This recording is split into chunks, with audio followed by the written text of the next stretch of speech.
என்னம்மா? என்னடா எள்ளு மிட்டாய்? எள்ளு மிட்டாயா? எள்ளு மிட்டாய் நல்லா இருக்குமே. சரி சாப்பிடு. சாப்பிடு. நீ சாப்பிடு சாப்பிடு. இந்தாடா நிறைய சாப்பிட்டேன், திகட்டிடுச்சு. திகட்டிடுச்சா? சரி நல்லா இருக்கு. மட்டன் சுக்கா இருந்துச்சு, எடுத்து வச்சுக்கிட்டியா? எடுத்துலமா. போட்டோ எல்லாம் சாப்பிட்டேன் நானு. எல்லாத்தையும் சாப்பிட்டியா? நல்லா இருந்துச்சு. கடைசியா கொஞ்சம் இருந்துச்சு. நல்லா இருந்துச்சா? சரி சரி சாப்பிடு சாப்பிடு. சரி சாப்பிடு. நீ சாப்பிட்டியாமா? இல்ல நான் சாப்பிட்டேன். இந்த இதையும் எடுத்து வச்சுக்க.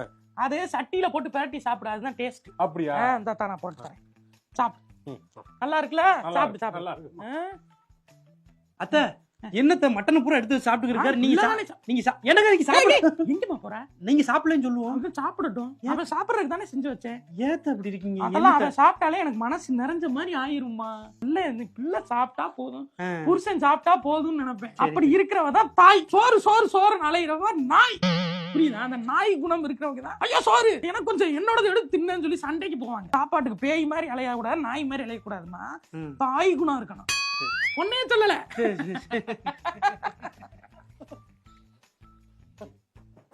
என்ன ஏன் மூஞ்சி பேய் மாதிரி வச்சிருக்க? நான் பேய் தான். உங்க அம்மாவை சொல்லிட்டு போயிட்டாங்க. அடுத்து நீங்க வந்து சொல்றீங்க நான் பேய் தான். இந்த வீட்டுல இருந்து பார்க்கப்பட்டேன்ல, நான் பேய் தான்.